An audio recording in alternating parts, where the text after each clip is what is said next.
Right, finally for today, let's have a look at the A. Lange & Söhne minute repeater Perpetual watch in platinum. Okay, who got to see this at Watches and Wonders? I played with it. You played with it? Did you feel that it would work in space? It's pretty wearable. It's pretty small for a minute repeater. That's sort of the whole point of it. And what else did you observe about it? I think does it pass? Yeah, it passes, just about passes muster in terms of the perpetual calendar showing everything consistently the same way, except for the enormous date window. This watch is basically kind of like an FU to Patek Philippe. Right, okay. Like, you don't need to convince any Lange people to like you more, but they're like, Patek is like, oh, we have these small minute repeater perpetual calendars because they claim that the Lange ones are too big. So Lange is like, okay. And it's like, like almost $1 million. Is that right? Is that the contest? Is there genuinely, or is it just made up by us that the guys at Lange are just going, yeah, we can do everything Patek can do better, except we don't have the name Patek? No, between Lange and Vacheron, they're hitting Patek while they're down. Successfully? They're trying to Patek for a long time has claimed that from a watchmaking perspective, oh yeah, others can do it, but we make it the finest, we make it the smallest, we make it the most wearable. And now others are biting at the chops. I mean, yes, previous Lange & Söhne minute repeaters have been rather big by comparison. So they wanted to have a classic small wearable one. It's not small, but it's like, a wearable one. It's not, some of the 1815 minute repeater that was huge, and the Zeitwerk versions that are chiming are arguably quite large. This is full on a Patek Philippe competitor. Okie dokie. Well, it's 750,000 euros. Mind you, $1 million probably, isn't it? Let's give it a vote. Is it a hit? Is it a miss? Or is it a maybe? 1, 2, 3, go. Hit. Maybe. 3 maybes, 2 hits. Matt, why is it a maybe? It's obviously so beautiful, and everything is so thoughtfully curated on the dial. Really, to me, it's a hit, but philosophically, I have to give any hand-wound perpetual calendar a maybe. I just cannot abide by the absurdity of a hand-wound. Yes, you have to wear it every day. And I'm sure. I'm changing my hit to a maybe too. I might even move it to a miss. That's a very good point. And it's got pushers as well, isn't it? To set it, presumably. I am curious how it's set, and I guess these days it's got to be easy to set. You got to, if you're really gonna compete with Patek, you got to make it easy to set. But very poor water resistance as well. So I think it's definitely a miss. Can't go deep sea diving with this. Ralph, how'd you vote and why? I voted maybe. I think I'm tending to a bit of the miss in this one. I love Lange. I think it's just too classic looking. It's just a bit of a miss, as in they had the chance to make it a bit more fun, but I guess they went the exact super classic way of how they make their watches. I guess that's the audience for this kind of money. But and to your point, I don't know, Matt, or don't know the power reserve of this watch, but I think it's about 20 minutes probably. With a minute repeater in it. Looking at what's going on. That minute repeater is going to suck the juice.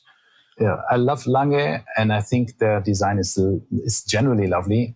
Still have a bit of a beef with this two plane date window, right? That it's not on a single plane, because I think they don't have a patent for it. But other than that, yeah, it's for me, it's a maybe. Ariel? I am also among this type of people that don't want any manually wound perpetual calendar, especially without a power reserve indicator. You're just asking for trouble, and you're just going to be looking at a calendar which is wrong all the time, which is sad because that's like most of the dial. So it's like it's a lovely watch from a technique perspective, but it's actually not what I like A. Lange & Söhne about. I'm not really into perpetual calendars or minute repeaters. And sort of as I said, this is not a product they made for traditional fans. This is them trying to branch out a little bit and get some market share from others. And they can do it very well. And so from a technique perspective, you're like, wow, they can make a very wearable, that you could wear on a daily basis in terms of like basic durability, minute repeater, perpetual calendar. Great, you can do it. But for that same amount of money, I'd have like multiple other Langes and be probably happier. When you say market share from others, I mean, they're saying they're only going to make 50 of them. Well, there's not really a market for this, really, is there? Oh, no, there is, because it's not just this watch and what comes after it. All those people that want this but can't get it, now they're waiting in line for the next one. So the group of people out there that buys these level of watches is finite. And if you miss them at one watch, you could easily get them for the next time around. Once the loyalties shift, it's kind of difficult to shift back. And do we know, I mean, you'll know more watch collectors than I do. Have you come across people that were the Patek man? That was it. And now the convert, the zealot, they now are for A. Lange & Söhne because they've switched sides. Yes, like, is that actually a thing that's happening? Yes. And are these the most annoying people you've ever met? Well, they might be listening.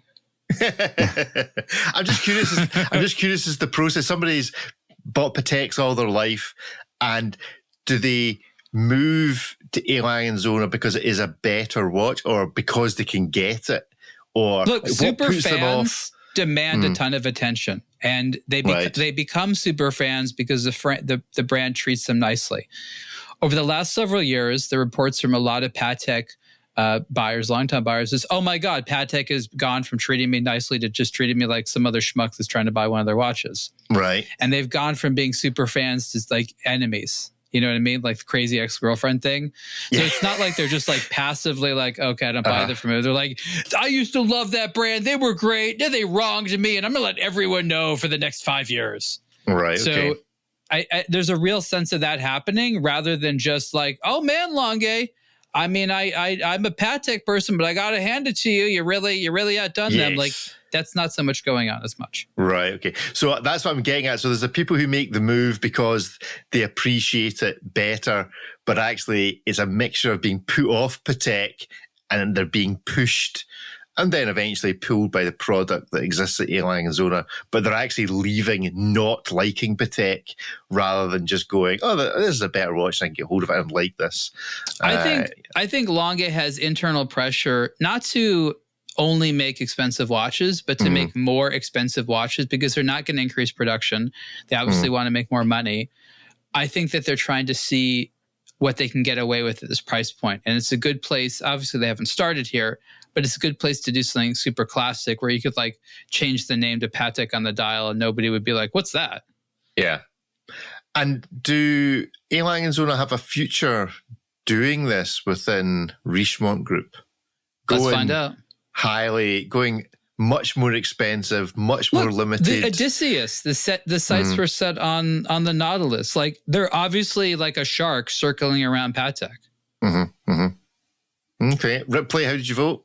I said it's a hit. I mean, just look at it. It's gorgeous. And I mean, okay, manually wound perpetual calendar, definitely not the most practical. But if I'm spending like $1 million on a watch, I probably have a large staff of people. I have a man for that. Exactly. A manservant named Chives, whose job it is to keep this wound and set for me. So like, yeah, why not? You know, I get to look at more of the movement and it's his problem to keep it wound and set for me each day. But yeah, that's a hit. That thing's gorgeous. I have to remind you about the watch butler. Yeah, exactly. We have a watch butler, or with like, you know, some Bulgaris or that work, it comes with a watch butler box that keeps it wound and set for you.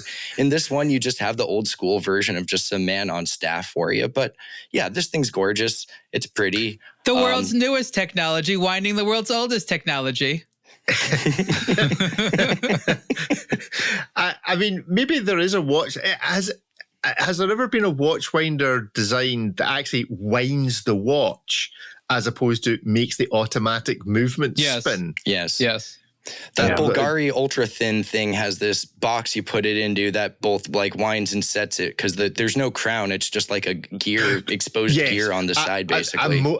I'm more meaning like I can go and buy from a watch winder something and I can put any watch that's a manual watch and it will just wind the crown for me. It's called a Dremel and a piece of chewing gum. No, they do have it. They're actually engineering difficult because you have to have an overwinding protection, right? Because you actually, with not all manually wound watches, but many of them, you could overwind them. Yeah. So they're actually way more expensive than the automatic watch winders. For the most part. They are. Well, yeah, you think about the things that come with them. I think Lange has that torque wrench that you screw it into the back of one of their watches to wind it. Maybe it's JLC who has that. And then Hublot on some of their watches with like those crazy power reserves. No, the Lange 31. Yeah, the Hublot's got the little gun torque winder thing that you clip onto the crown and pull the trigger. My favorite was from Kabistan. Remember Kabistan? And they came out with this thing. It was a mechanical like winch that sort of like increase the torque, and it was more complicated than the watch in some instances, so people would lose it. It would cost them a fortune to replace it because it was like this mechanical little tiny thing. Oh, let's see if we can find that. Did we ever write about it? The Cabazan triple access tourbillon full sapphire, 2017. I may have had a picture of one of those things. I don't know. Yeah. This is esoteric beyond belief. Okay. Here's Cabistan for all of those that are watching. But I think that was Eric Coudray, the same guy that did the gyro tourbillon. Yeah, it's a gyro tourbillon, this, or triple access tourbillon, but effectively looks the same thing. So it wasn't this watch that helped wind, it was a different one. Mm. Cool watch, though. Cool watch. You know, if you had your manservant Chives, he can wind any watch. It's not watch specific. So, what do you get to do to Chives if he overwinds your watch? He goes in with all the previous Chives into the dungeon. There you go. Now we know what the wall is for. You need a chive repeater. A chive repeater. Good stuff. Well, I can't remember how. I think I gave it a hit, but I'm changing that to a miss because of the whole manual wound thing. That's a very good point. Thank you for educating me and making me more biased.